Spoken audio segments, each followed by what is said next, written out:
Dr. Irfan Rusdi. Dr. Irfan Rusdi.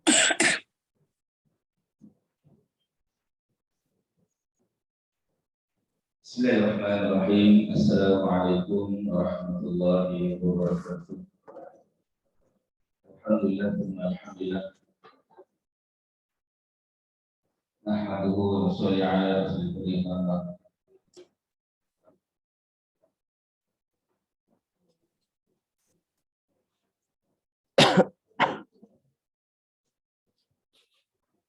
Alhamdulillah, syukur Allah Subhanahu wa taala pada pagi ini. Alhamdulillah, selamat datang kepada ibu-ibu, ayah-ayah, tuan-tuan, puan-puan dan Allah Subhanahu wa taala, anak tuan-tuan yang terhormat, ustaz, asatizah, dokter sebagainya. Selamat datang pada Zawiyah Al-Wudu, Zawiyah Al-Muhammadiyah, Yayasan Al-Muhammadiyah. Selamat datang dan ucapkan juga kepada berhormat Al-Fadhil Syekh Sudi Rahmuddin, kita punya guru, dan bersudi hadir pada pondok kami. Alhamdulillah, sebagaimana sebelum melakukan kita semua, dan Allah harus insyaAllah. Pada pagi ini kita dia khas Syekh yang datang kepada Indonesia, tuan-tuan, ibu-ibu, dan Allah SWT. Saya bersedia Dr. Syekh Hafidh Syekh Hafidh Nawawi Al-Hari Al-Qantani, seorang ulama terbaik di Indonesia yang dalam masa ini yang terkenal di Indonesia, juga di Indonesia. Beliau lahir pada tanggal 1 Maret 1947, masih di Bekasi, Indonesia. Al-Mahfuz ayat ini yakni Al-Mahfuzullah Ad-Da'i ila Allah, Syekh Nawawi Al-Hari, seorang musyrik Tariqah Al-Qadariyah untuk pesantren Al-Jahariyah jaga kaum IS Diwali Cibutung, Bekasi, Jawa Barat. Beliau bernama Abu Muhammad Rahimudin Nawawi Al-Jahri Al-Muntani bin Fidash Nawawi Jahari Muhammad Jahri bin Muhtar bin Abdul Majid bin Arabi bin Ali bin Jamal bin Janta bin Mushbuqin bin Maskun bin Masmun bin Syekh Maswi bin Tajur Arash, Pangeran Sunyabanas bin Sultan Maulana Hasanuddin bin Sultan Syarif Hidayatullah Azamatkan Sunan Gunung Jati, Caruban binti Syarifah Muda'in Imas Rara Santang bin Radin Pamanas. Dari mana itu? Di mana saya di bawah itu kan senang melihatnya ulama, masya Allah, senang masya Allah, orang yang baik, orang yang bagus, oleh Allah, masya Allah. Jadi kita hari ini berdua karena berjumpa dengan anak seperti juga kita bermanfaat untuk insya Allah. Jadi sebelum saya serahkan Syekh, kita ada satu tabung untuk pondok pesantren Syekh di Indonesia. Indonesia. Jadi insyaallah untuk ibu-ibu ayah yang menguruskan kepada beliau sumbangkan insyaallah untuk akan tetap kami total berat berapa yang boleh bagi banyak insyaallah. Oke, dengan saya teruskan, saya serahkan kepada Syekh untuk teruskan kuliah. Mohon masyaallah.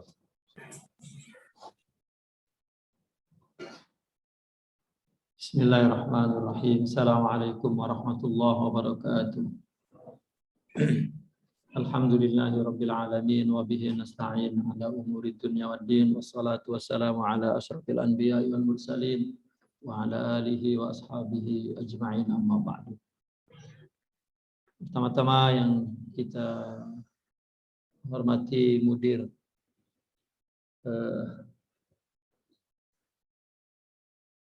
Zawiyah Muhammadiyah dalam muassasah Yayasan Muhammadiyah Al-Ustaz Raih Abdin, dan juga CEO kepada Yayasan Tuan Haji Pairus, pengurusi Tuan Haji Hamzah,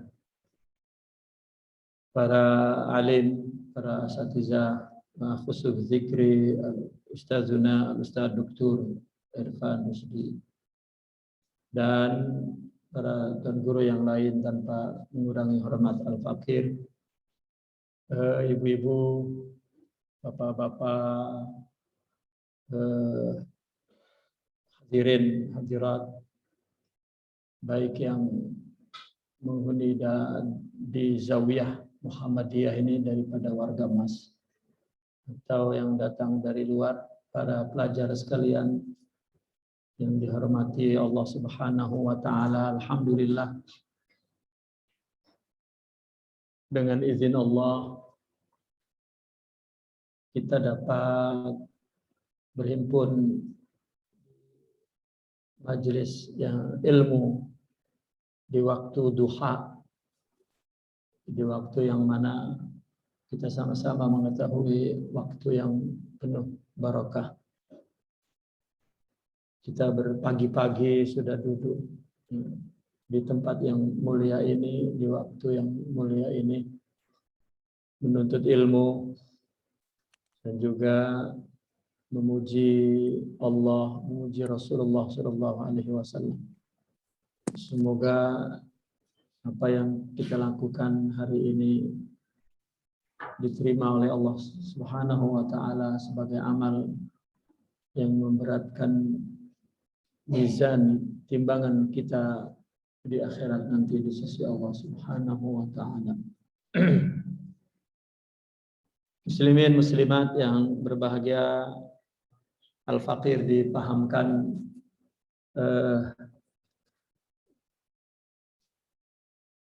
pada majelis duha ini kita bincang tentang kepentingan tasawuf dalam kehidupan kita sebagai umat Islam, umat Rasulullah Sallallahu Alaihi Wasallam. Sebelum itu kita coba untuk mengingat kembali hadis yang sering kita dengar. Hadis ini dinisbatkan kepada Sayyidina Umar bin Khattab, di mana beliau bercerita, bainama nahnu julusun 'inda Rasulillah sallallahu alaihi wasallam dzata yaumin.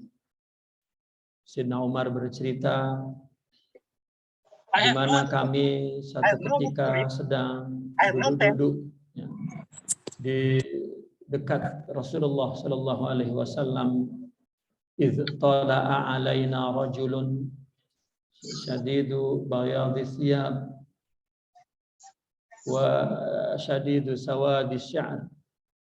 Tiba-tiba muncul ada satu orang, di mana satu orang itu bajunya sangat putih. Maknanya sangat putih, bukan orang jauh, ya. Karena di Arab orang datang dari jauh itu mesti melalui padang pasir, kan. Dia akan berdebu. Tapi kalau masih putih berarti itu datang dari jiran sebelah saja. Kemudian syadidu sawadi as-sa'd. Rambutnya pun hitam. Rambutnya hitam ini menunjukkan masih muda lagi. Syabab. Saya ada putih dan udah bukan syabab dah. Meskipun umur masih 27 tahun. Tapi udah putih. Ini datang anak muda. Rambut hitam pun boleh kita pahami sebagai orang dekat juga sama dengan bajunya yang putih. Rambutnya masih rapi, bukan orang jauh. Tetapi la yura alaihi atharus safar. Ini konteks yang membatasi makna bahwa dua ayat di belakang itu menunjukkan bahwa dia bukan orang jauh, tetapi tak ada tanda-tanda perjalanan. Betul-betul orang dekat. Wala ya'rifuhu minna ahadun, tapi tak ada seorang pun yang kenal daripada kami. Nah, tiba-tiba beliau duduk, jalasa ilan Nabi, duduk berhampiran dengan Nabi, duduk menuju ke hampir Nabi.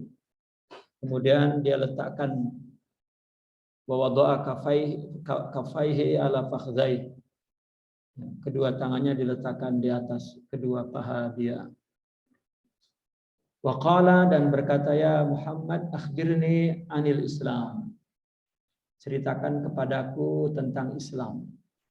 Maka Nabi jawab, ya. Ketika ditanya tentang Islam, Nabi menjawab rukun Islam yang 5 itu. Syahadat, sholat, puasa, zakat, dan haji bagi yang mampu.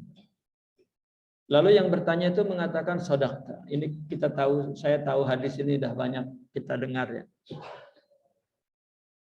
Tapi kita kena bacakan hadis itu juga karena itulah salah satu dalil dari tajuk perbincangan yang akan kita bincang pada pagi ini. Kemudian Sayyidina Umar berkata, ya, kenapa dia tanya dia pula yang membenarkan, yang membetulkan. Kemudian dia tanya balik, akhbirni anil iman. Nabi menjawab, ya, iman, rukun iman yang 6 itu yang kita kenal. Percaya kepada Allah, kepada Rasul, kepada kitab, kepada malaikat, kepada hari kiamat, dan kepada takdir baik dan buruk. Dan dia yang bertanya itu berkata lagi sadaqta. Nah, kemudian akhbirni anil ihsan. Ya. Maka ceritakan kepadaku tentang ihsan. Nah, ketika Nabi menjawab tentang ihsan ini, Nabi menjelaskannya dalam bentuk definisi. Definisi ihsan seolah-olah. Ya. Nabi menjawab, anta'budallaha ka'annaka tarahu fa in lam takun tarah fa innahu yarak. Ketika ditanya ihsan, Nabi menjawab, kamu melakukan ibadah. Anta'buda boleh kita artikan kamu melaksanakan ibadah. Anta'buda yakni ibadatuk. Kamu melakukan ibadah ka'annaka tarah, seolah kamu menyaksikan Allah. Ini ya, penjelasan Rasulullah ini rupanya bukan menjelaskan tentang rukun ihsan. Ya. Tetapi Nabi menjelaskan cara ibadah. Ketika ditanya tentang apa itu ihsan, Nabi menjawab, kamu beribadah seolah kamu menyaksikan Allah.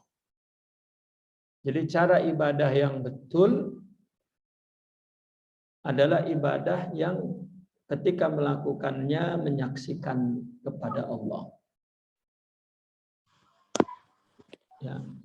Atas dasar dalil ini juga ulama memberikan istimbat, memberikan satu kesimpulan bahwa syarat ibadah itu antara lain ma'rifatul ma'bud, mengenal yang disembah. Karena anta'budallah ka'annaka tarah, engkau beribadah seolah engkau menyaksikan Allah. Tetapi kemudian Nabi sambung, fa in lam takun tarahu fa innahu yarak. jika kamu tidak dapat menyaksikan Allah, maka Allah menyaksikanmu. Lalu ulama memberikan dua istilah dari ayat hadis ini. Yang pertama musyahadah atau ru'yatullah atau syuhudullah. Jadi ibadah itu caranya adalah menyaksikan Allah. Ya. Jika tidak, maka kita mesti meletakkan dalam pikiran kita Allah menyaksikan kita. Itu disebut muraqabah. Karena kalau syuhud, kita menyaksikan Allah dengan mata ini tak dapat, karena memang Allah tak dapat dilihat di dunia ini. Ya, menurut akidah kita Ahlus Sunnah wal Jamaah, Allah tak dapat dilihat di dunia ini dan kita dapat kesempatan untuk melihatnya di akhirat nanti. Makanya Nabi di dalam hadis itu menjelaskannya ka'annaka tarah. Untuk mata ini seolah-olah kan melihat. Seperti misalnya kita punya guru, ya, lalu guru ada anaknya, kita menghormati, fisik kita berinteraksi dengan anaknya, tapi kita mengatakan seolah-olah ini guru kita. Karena gurunya tak dilihat. Tetapi kita, hati kita, pikiran kita, perilaku kita, meskipun fisiknya kepada anaknya, tetapi pikiran kita, hati kita kepada guru kita. Itu kalau hatinya punya penghormatan kepada guru, kalau tak ada, tak boleh buat. Nah, maka menyaksikan yang gaib itu dengan hati, bukan dengan mata. Ya. Hati maksudnya adalah dengan unsur rohani kita, bukan fisikal kita. Karena fisikal kita ini ada mata, ada telinga, kan, ada rasa. Dan Allah tidak dapat kita saksikan dengan alat anggota tubuh ini. Dengan sifat-sifat yang ada di tubuh, sifat melihat di tubuh, sifat mendengar di tubuh, sifat merasakan sesuatu di tubuh, ini tidak dapat kita gunakan untuk merasai, menyaksikan, mendengar Allah. Alat tubuh ini betul-betul untuk interaksi kita kepada makhluk. Nah, ketika Nabi menyuruh ibadah itu diseolahkan melihat Allah. Jadi ibadah apa saja. Sholat ke, puasa ke, zakat ke, haji, atau ibadah sehari-hari, amal soleh kepada Allah saja. Ya, yang kita lihat Allah, bukan kita lihat apa yang di depan kita. Sholat di Ka'bah, itu yang kan ya, yang di depan mata kita, yang menjadi arah kiblat kita secara fisik. Tak boleh pesong ke sana, mesti pesong. Ya. Itu untuk menolong hati kita agar dapat menyaksikan, menghadap, merasakan, mendengar, ya, Allah. Nah itu ka'annaka. Jadi kita ka'annakakan, kita ka'annakan gitu. Kita seolah-olahkan semua ibadah itu Allah, bukan seperti seorang dengan suami istri, dia berbuat baik kan kepada suami, fisikalnya kepada istri, tapi pikiran, hati, ya, rohani kita untuk Allah. Diseakankan kepada suami, tetapi sebetulnya adalah kepada Allah. Karena dalam akidah yang ada itu Allah. Kita bukan ada dan bukan tidak ada. Jadi maka hati kita betul-betul menghadap kepada Allah. Nah, sehingga segala kesulitan, segala kekecewaan, segala kekurangan hilang, tak ada. Karena kita berbuat bukan untuk makhluk. Ya, Ka'bah makhluk. Bahkan dalam akidah Ka'bah dengan kita ini manusia mulia kita. Ka'bah batu. Ya. Dan dia diciptakan pun untuk kita. Bukan kita diciptakan untuk Ka'bah.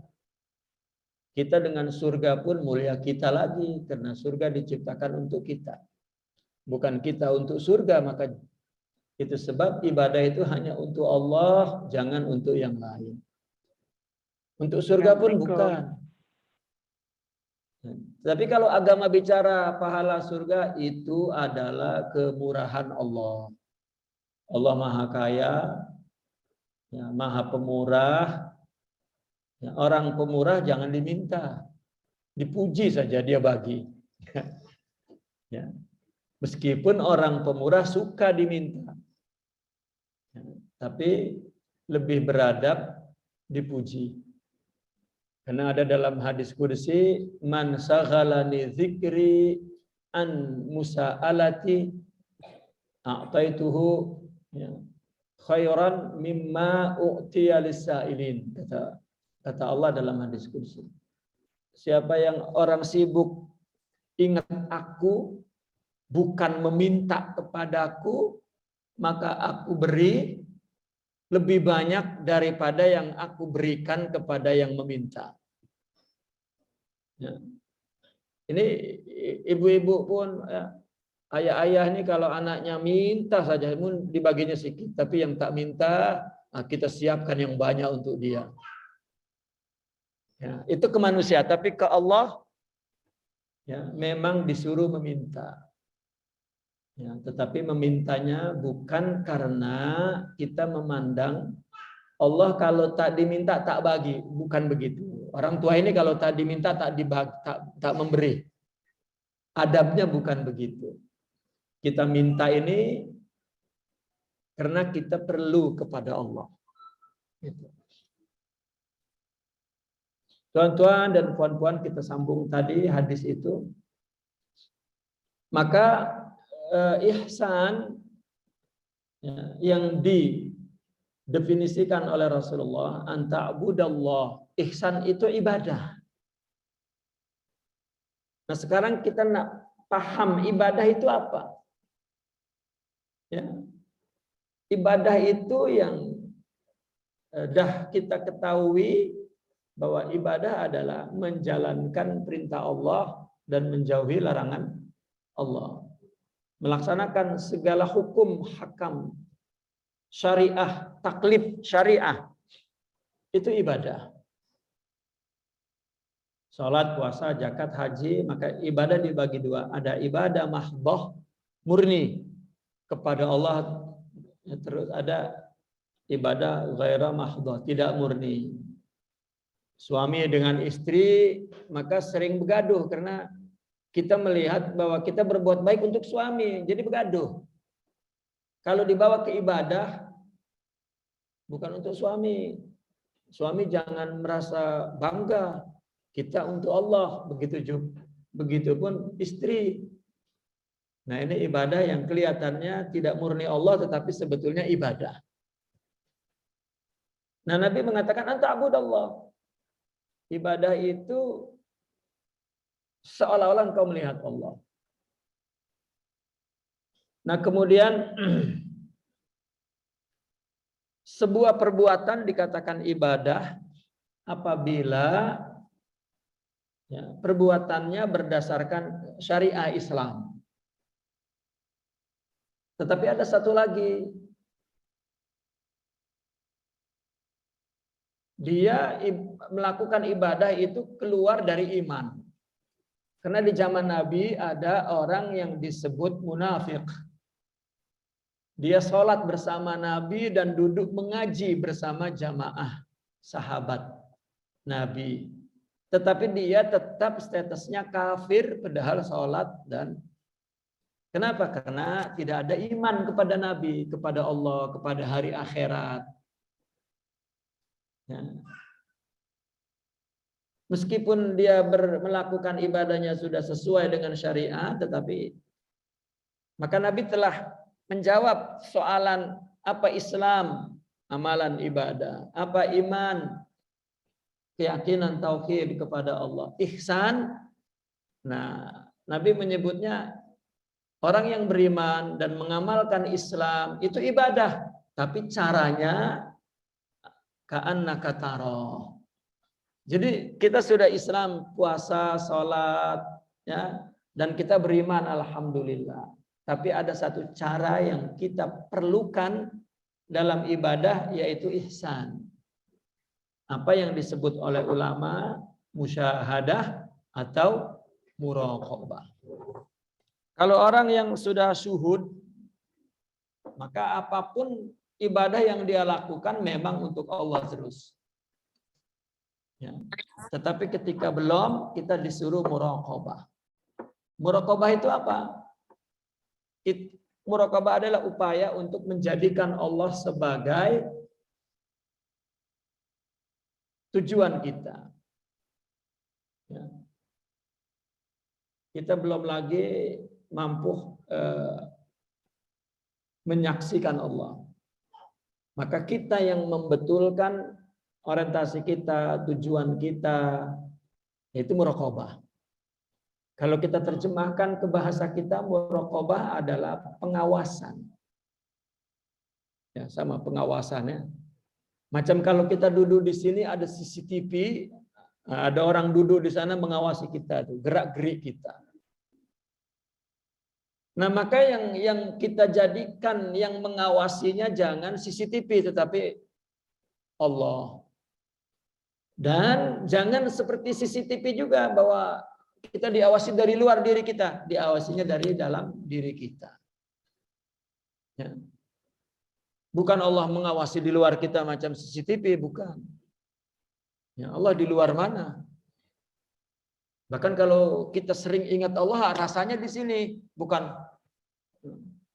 Rasanya Allah, orang berdosa, taubat, rasa dekat di sini. Ya. Seperti kekasih dimanapun berada tapi dia pegang dadanya itu. Bahkan dia sebut kekasih yang ada di jauh, jantung hatiku, kan di sini jantung itu. Bukan kekasih itu jantung berjalan, tapi jantung hatiku. Itu boleh kita jadikan perumpamaan. Jadi muraqabah itu di dalam diri kita. Bentuknya apa muraqabah? Kita mesti kena betul-betulkan orientasi tujuan kita dalam ibadah ini, amal soleh ini untuk Allah saja. Ya, kita berbuat baik kepada orang, orang mengingkari kita, marahnya bukan main. Bahkan kita menyesal. Ya, saya tak akan buat lagi lah berbuat baik dengan dia ini, tak ada terima kasih. Ini manusia apa ini? Terus mula kita pun kotor pula cakap. Tak betul nih, tak pernah mengaji rupanya. Kita pun kalau begitu pandangannya tak mengaji juga tuh. Karena ternyata kita pun sudah dia memang tidak tahu adab, tidak tahu terima kasih. Nah, kita pula tidak betul ibadahnya tuh untuk dia pula. Ini kalau tidak ada ihsan, ya, memang kita melakukan ibadah yang bersifat umum ya kepada sesama makhluk, ya, boleh-boleh tak jadi ibadah. Ya, karena ibadah yang betul adalah ibadah yang syuhud. Ya, kalau tidak syuhud, maka kita jadikan Allah sebagai ya, hadap kita, ru'yah kita. Jadi dengan kita jadikan Allah sebagai satu-satunya tujuan, ini muraqabah. Satu-satunya orientasi hidup kita untuk Allah, maka hidup kita akan berubah perlahan-lahan. Kita akan memerangi segala tuntutan-tuntutan dari dalam tubuh ini, nafsu. Nah, ini hadis tersebut. Nah, sekarang kita melihat bahwa ternyata ihsan itu sangat kita perlukan. Nah, jika tadi Islam, puasa, salat, zakat, haji, ulama telah menyusun hukum hakamnya, dalilnya, cara mengamalkannya di dalam kitab fikih. Tadi iman, rukun iman 6, kepada Allah, kepada Rasul, kepada kitab, kepada malaikat, kepada hari kiamat, kepada takdir. Ulama pun telah menyusunnya, maka menjadi ilmu akidah, tauhid. Nah, ihsan kemudian menjadi ilmu tasawuf. Maka dari hadis ini kita dapat mengetahui kepentingan tasawuf dalam kehidupan ini.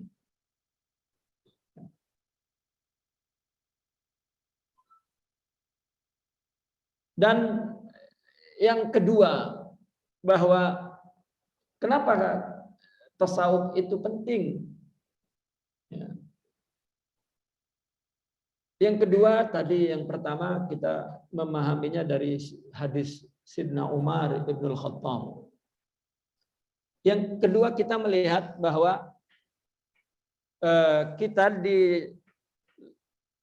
diciptakan oleh Allah untuk ibadah. Wa ma khalaqtul jinna wal insa illa liya'budun, untuk ibadah. Ibadah itu adalah mentauhidkan Allah, mensucikan Allah, itu ibadah. Nah, maka untuk melakukan ibadah Allah berikan hukum-hukum syariah yang disebut ahkamut taklif asy-syar'iyyah. Ya. Karena kita melakukan kebaikan, ibadah itu bukan kita mengambil dari cara kita sendiri atau ambil dari agama lain atau kebiasaan adat tradisi lain, tidak. Tetapi dari Allah ibadah itu. Ada hukum-hukum taklif. Ya, hukum-hukum yang dibebankan, diperintahkan kepada kita oleh Allah. Maka disebut ahkamut taklif syar'iyyah. Itu terbagi dua. Pertama, amal-amal zahir. Kedua, amal batin. Amal zahir ini tubuh, fisikal. Amal batin ini hati. Jadi taklif syar'iyyah, beban agama, beban hukum hakam syariat Allah itu terbagi dua. Pertama, yang berkaitan dengan amal zahir, tubuh. Yang kedua, berkaitan dengan amal batin. Nah, amal zahir ini ada dua, ada perintah, ada larangan. Amal batin pun ada perintah, ada larangan. Allah perintah ini, Allah larang itu, Allah perintah ini, Allah larang itu. Kalau amal zahir, Allah perintah, sholat, puasa, zakat, haji, itu zahir. Allah larang membunuh, berzina, mencuri, menyakiti. Nah, kemudian amal batin itu amal kalbu, amal ruh. Pun ada dua, ada perintah, ada larangan. Yang perintah adalah beriman kepada Allah, itu hati. Kemudian berakhlak. Allah nyuruh kita sabar, ridha, ikhlas, syukur. Itu adalah sifat-sifat qalbiyah ruhiyah, bukan sifat-sifat jasmaniyah, jasad. Allah pun berfirman, "Faman kana yarju liqa'a rabbih falyamal amalan shalihan." Barang siapa yang ingin ketemu Tuhannya, maka beramalah amal soleh, wala yusyrik biibadati rabbih ahada. Jangan disyarikatkan, ya, menyembah Allah itu. Jadi jangan ada ibadah itu, ya, syarikatnya, ya, ahada, kepada siapapun. Nah, ini amal soleh itu amal zahir. Tapi tujuan ibadahnya jangan untuk siapapun, ini adalah amal batin. Ya.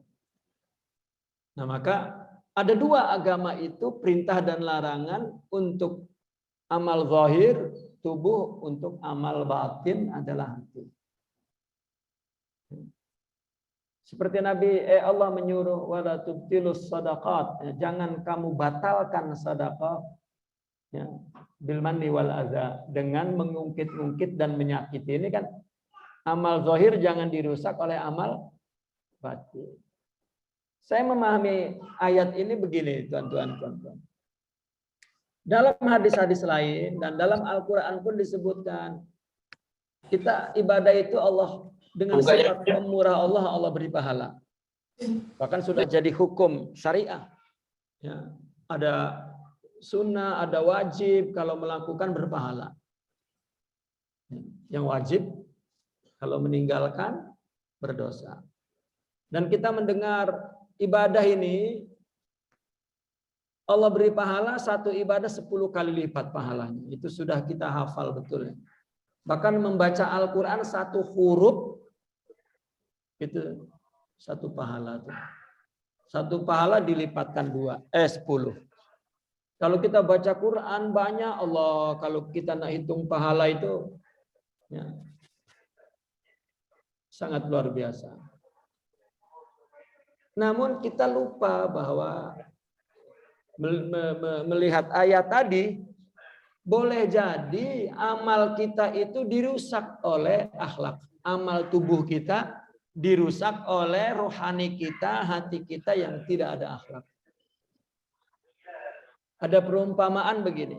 Ada orang membina dinding ini, ya, membina dinding.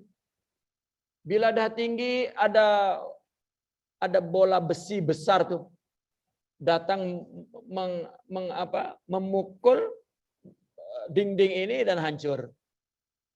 Kita bina lagi, datanglah sudah berdiri kokoh tinggi, datang bola besi itu drak, jatuh hancur. Kita bina lagi, datang lagi hancur. Imam Al-Ghazali yang membuat ilustrasi itu, kata beliau bertanya, letih tak orang yang membina selalu diganggu dengan bola besi itu? Letih, dah berdiri hancur lagi, jadi bina lagi.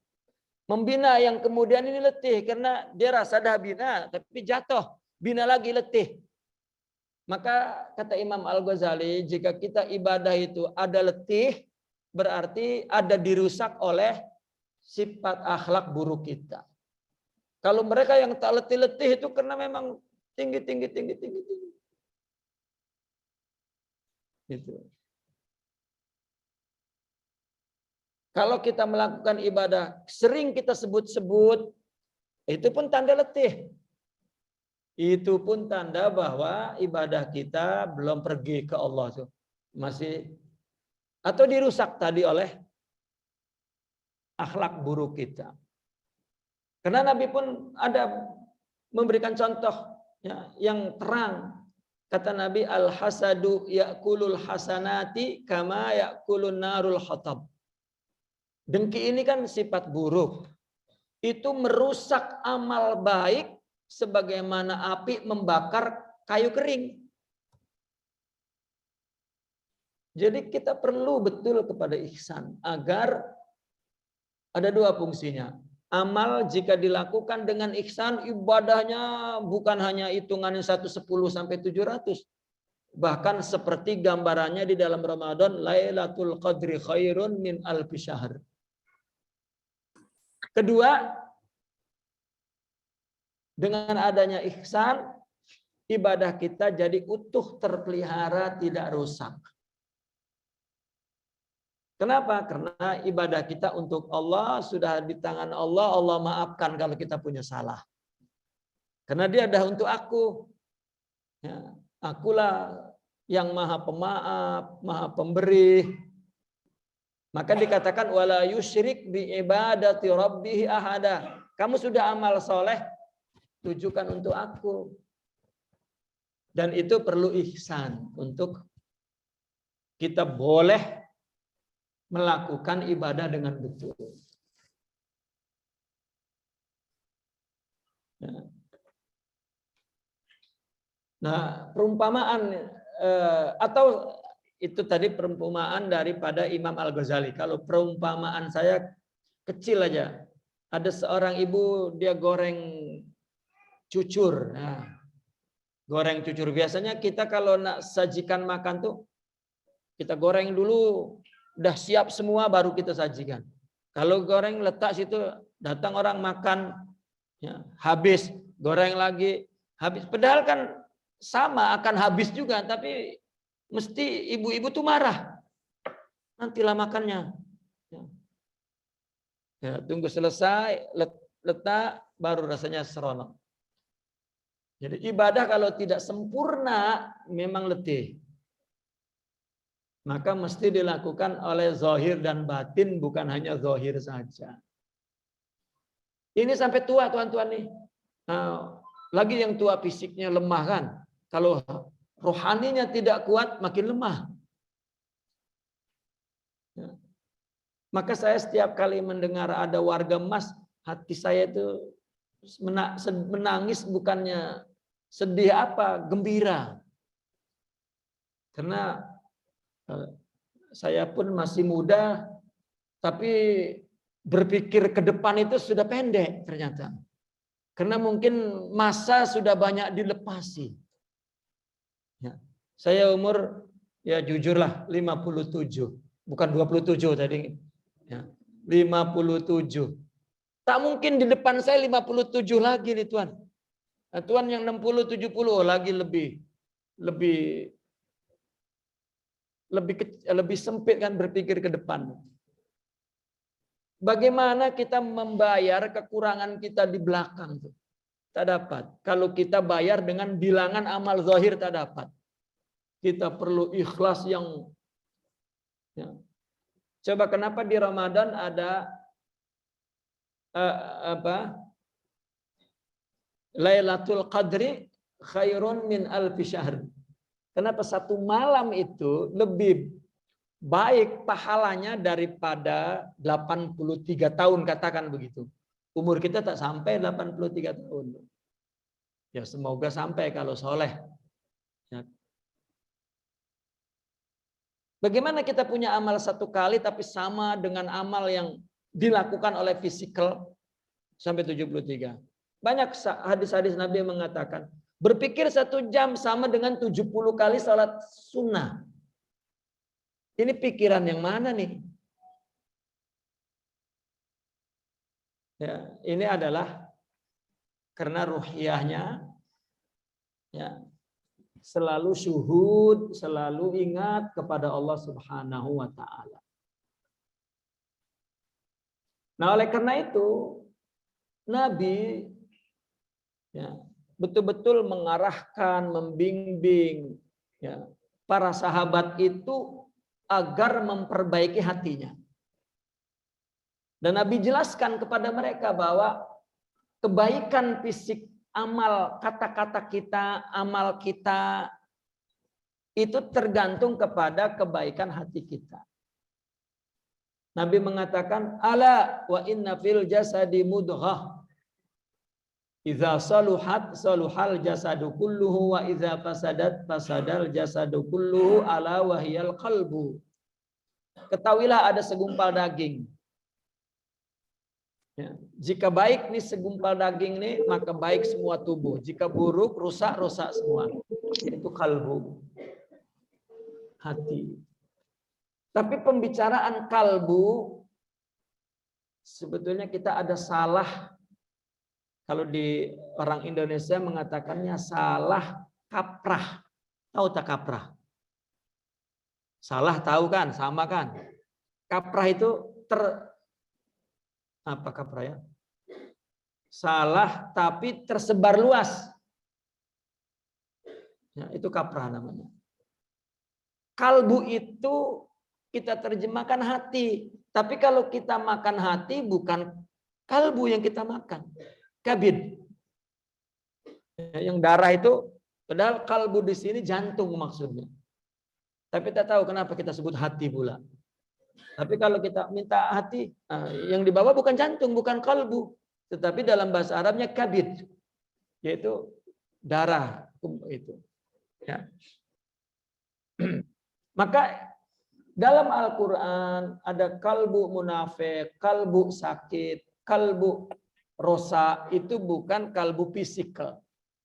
Kalau kalbu fisikal bukan nifak, namanya penyakit jantung. Nah, dibawa ke hospital. Tapi bahasa Al-Quran kalbu ini semuanya rohani.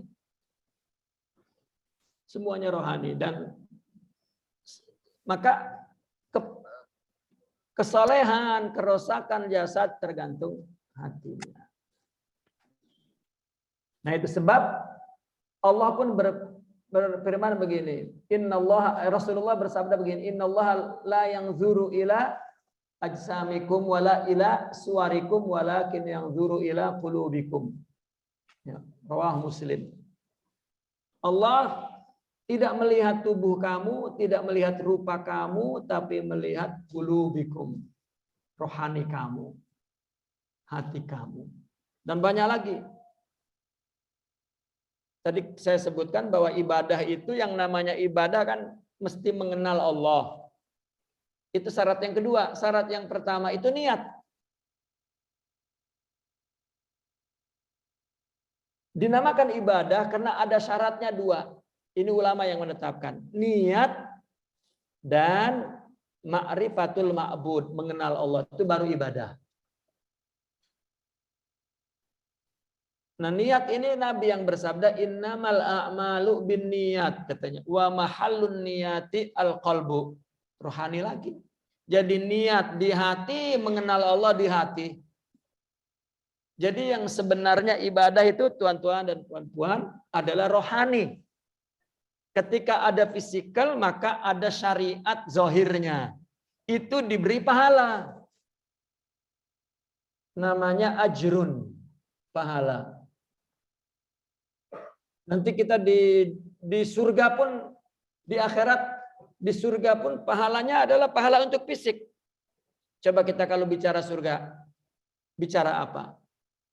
Bicara makan, minum, istana, susu, anggur, madu, buah-buah, facility, indah. Nah, kalau yang lelaki, bidadari, katanya. Surga, semua fisik. Ya, padahal itu semuanya adalah ajrun, balasan. Kalau ibadahnya jadi. Padahal ibadahnya jadi itu karena ada nur, ruh. Ya. Nah, yang diperlukan oleh ruh yaitu nur. Nur. Maka ketika kita ibadah, melakukan perintah Allah untuk menciptakan nur di ruh agar baik, lakukan karena Allah. Itu saja sudah, tak ada cara. Tak ada cara yang lain. Tak ada 1, 2, 3 cara, tak ada. Kita sholat misalnya. Kan kita sholat ini tubuh kita bergerak. Berdiri, ruku, sujud, tumanina, membaca apa semua. Ini gerakan ini diberi pahala untuk tubuh kita juga. Ya, namanya ajrun. Ini pahala ini boleh dibatalkan kalau akhlaknya buruk. Nah, akhlak buruk itu ya di kalbu, di ruh. Itu karena tidak ada nur. Ya. Tadi kan amal batin ada 2, ada yang diperintahkan, ada yang dilarang. Yang diperintahkan iman. Dan Nabi mengatakan al-imanu nurun. Berarti ada iman nur, ada cahaya di hati. Dan al-akhlaqu nurun, akhlak juga cahaya. Jadi rupanya kalau kita ingin membangun rohani, kalbu yang soleh, membangunnya bukan dengan amalan lain, tapi dengan amal ibadah. Ya, amal syariah, amal sholat, puasa, zakat, haji, berbuat baik kepada sesama, suami, istri, anak, orang tua, jiran, tetamu, kepada guru, murid, atasan, bawahan, bos, anak buah, dan seterusnya. Ya. Kita lakukan berdasarkan syariat. Bukan hanya mendapat pahala, Tapi kita membangun rohani namanya. Membangunnya. Tetapi itu hanya dapat Allah beri kalau kita melakukannya untuk Allah. Salat, puasa, zakat, haji untuk Allah. Kita berbuat untuk suami, untuk Allah, untuk istri, untuk Allah, untuk anak, untuk Allah. Semua. Artinya muraqabahnya Allah. Sebelum ada musyahadah. Bahkan tadi kita sudah bacakan tadi. Ya. Kalau kita melakukan untuk Allah, pahala dapat, pahala terjaga, terpelihara, tidak rusak, dan rohani terbangun.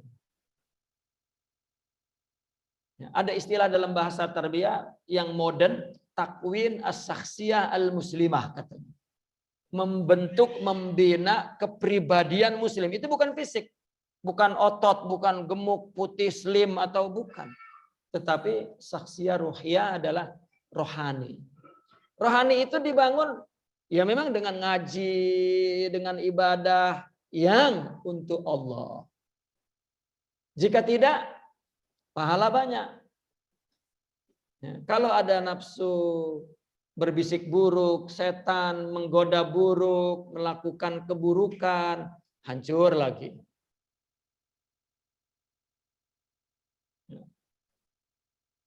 Nah ini ihsan itu kalau tidak syuhud muraqabah. Syuhud itu seperti apa?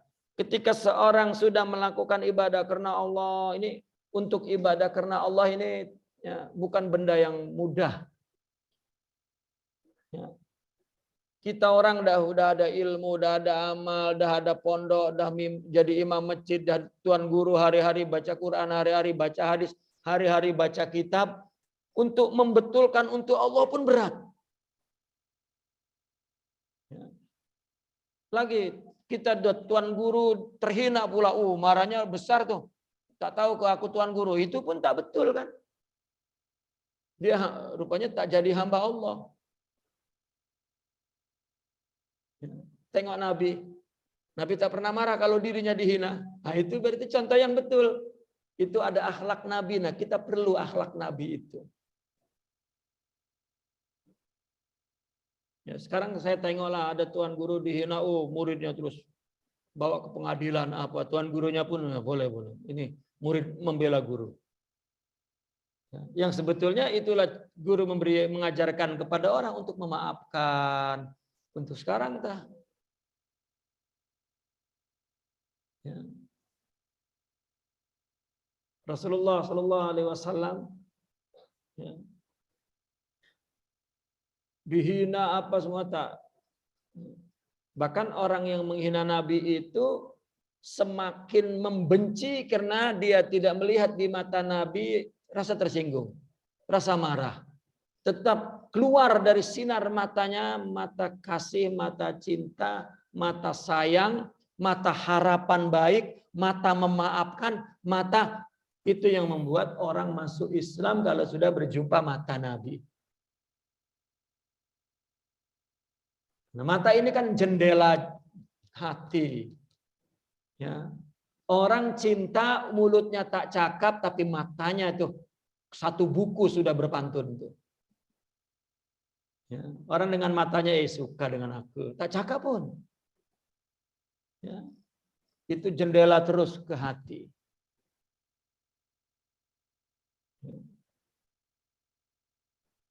Nah, maka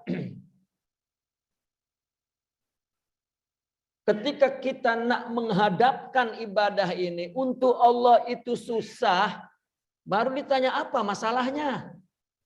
Rupanya ada penghalangnya, hijabnya, yaitu nafsu. Nah, bab ihsan ini akhirnya bicara tentang nafsu. Mensucikan nafsu, tazkiyatun nafs. Jadilah tasawuf. Jadi kalau kita bacakan nih, apa tasawuf itu, maka saya tak dapat lagi terangkan penting ke tak penting tasawuf itu.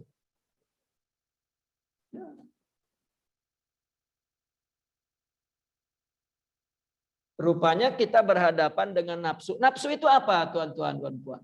Nafsu itu sifat yang keluar dari tubuh ini. Tubuh ini pun dinamakan nafsu. Qu anfusakum, jaga dirimu. Maka sifat yang keluar dari nafsu dinamakan nafsu juga.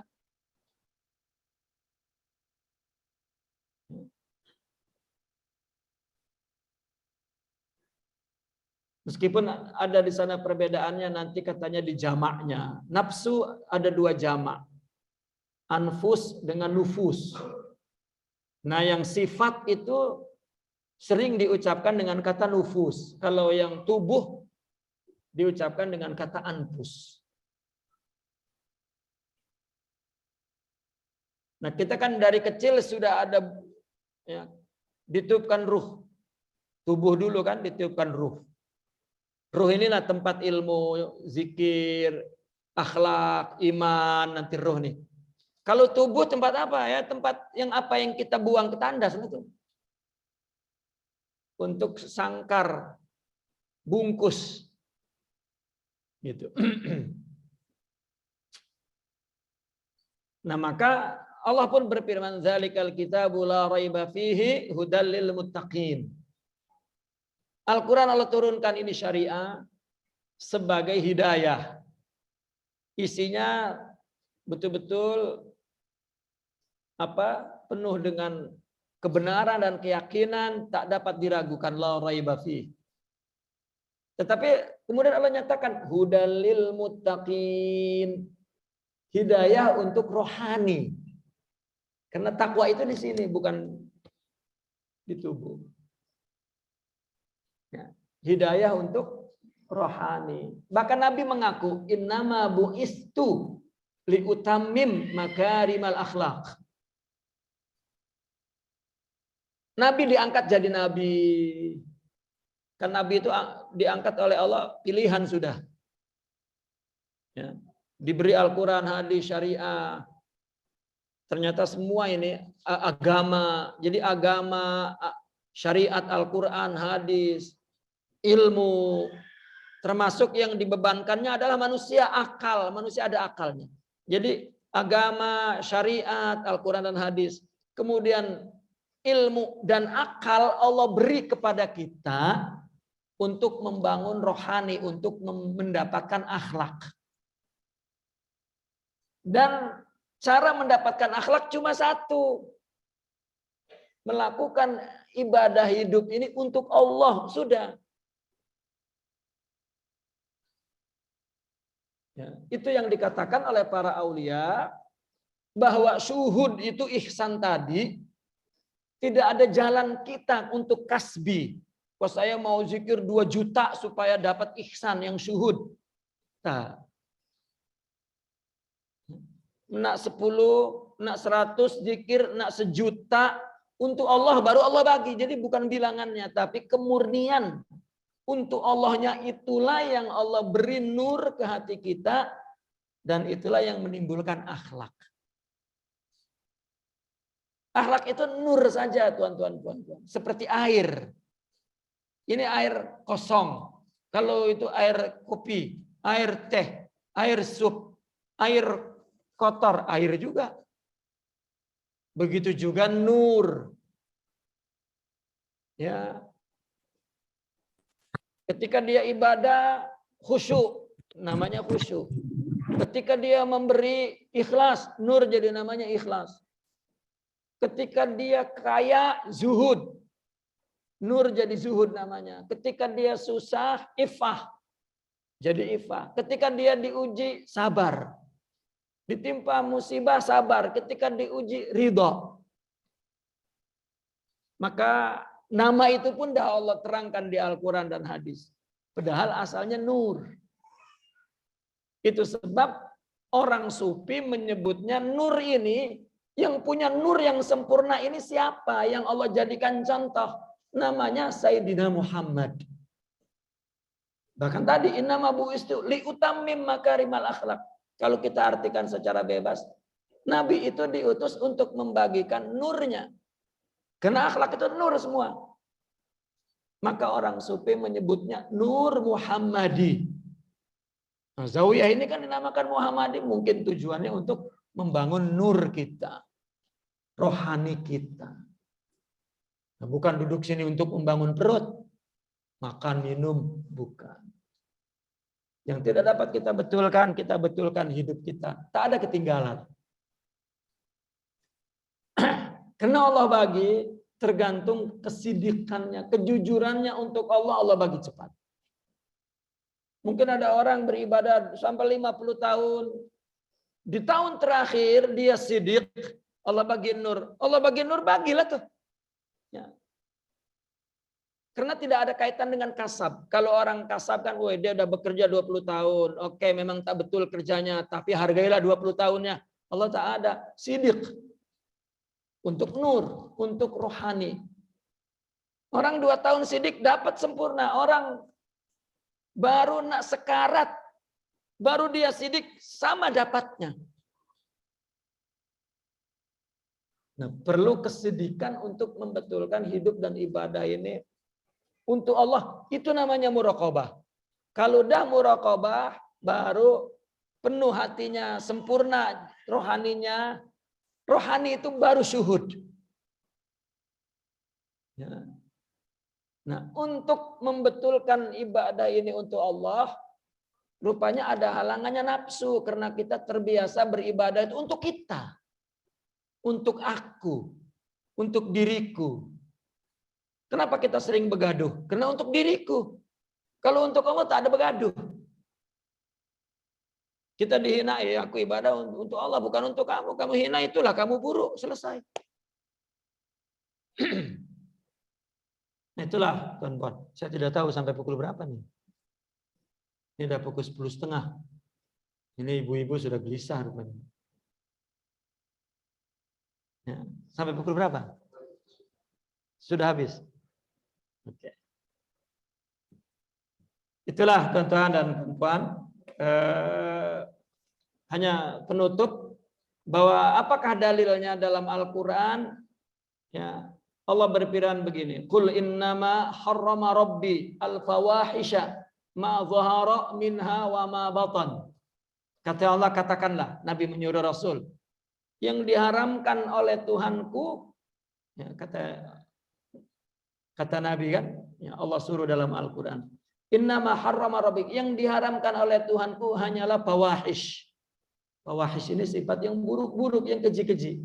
Ma zahara minha, yang zahir, wa ma batan, yang batin. Jadi ada perintah zahir, ada perintah batin, ada larangan zahir, ada larangan batin. Yang zahir dibahas oleh fikih, yang batin dibahas oleh tasawuf. Allah juga berfirman, wala taqrabul fawahish ma zahara minha wa ma batan. Jangan kamu mencoba untuk mendekati yang buruk-buruk, baik yang zahir dan yang batin. Ya. Dan banyak hadis-hadis lain yang bercerita tentang ihsan atau tentang kerohanian, tentang kalbu, yaitu tentang tasawuf. Jadi sebenarnya kalau kita ditanya, kita ini hidup nak apa? Oh banyak tuh. Mata nak, telinga nak, mulut nak, perut nak, kemaluan nak, kulit nak. Ya, tapi yang kita nak dari tubuh ini rusak semua. Kalau dapat apa yang kita nak bahagia, tapi yang kita dapat rusak. Ya, kereta kita beli tahun 80, sekarang udah 2020. Rusak.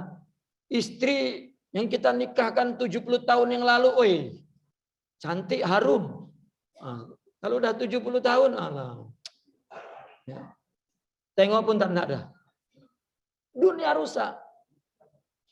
Jadi ada yang satu lagi unsur manusia ini, ruh, kalbu. Dia pun punya nak. Apa?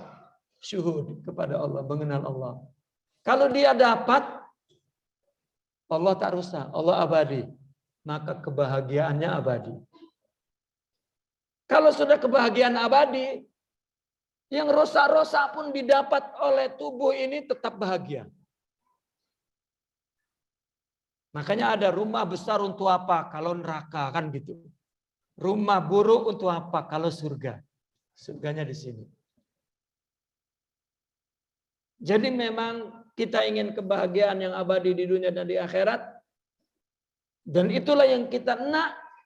Berarti sebenarnya yang kita nak adalah, kalau ringkasnya Allah. Kalau terjemahannya Nur Muhammad. Kalau bahasa syariatnya akhlak. Maka dengan akhlak kita bahagia. Ini sabar, ini ridho, ini syukur, ini ikhlas. Ya, ini yakin, ini memaafkan, ini melupakan. Ya, dan lain sebagainya. Itu saja tuan-tuan, puan-puan. Kurang lebihnya mudah-mudahan apa yang kita bincang pada pagi ini bermanfaat. Allah bukakan, mudahkan untuk kita paham, dan Allah mudahkan juga untuk kita amalkan. Allahumma salli ala Sayyidina Muhammad wa ala ali Sayyidina Muhammad. Allahumma inna nas'aluka an tuhaqqiqana bima 'allamtana wa 'allimna ma yanfa'una wa zidna ilman bi rahmatika ya arhamar rahimin. Allahumma inna nas'aluka ilman nafi'a wa nuran sati'a wa qalban khashi'a wa badanan sabira wa shifaa'an min kulli da'. Allahumma akhrijna min dhulumatil waham wa akrimna bi nuril ilmi wal fahm. Allahumma innaka ta'lamu ma fi asrarina faqbal ma'dziratana wa ta'lamu ma fi anfusina. Faghfir lana dzunubana wa ta'lamu hajatana fa'tina su'lana. Rabbana ighfir lana wa li walidina warhamhum kama rabbawna shighara. Rabbana hab lana min azwajina wa dzurriyyatina qurrata a'yun waj'alna lil muttaqina imama. Rabbana la tuzigh qulubana ba'da idh hadaytana wa hab lana min ladunka rahmah innaka antal wahhab. Rabbana atina fid dunya hasanah wa fil akhirati hasanah wa qina adzabannar. Sallallahu ala sayyidina Muhammadin wa ala alihi washabihi wa baraka wasallam. Walhamdulillahirabbil alamin. Assalamualaikum warahmatullahi wabarakatuh. Waalaikumsalam warahmatullahi wabarakatuh.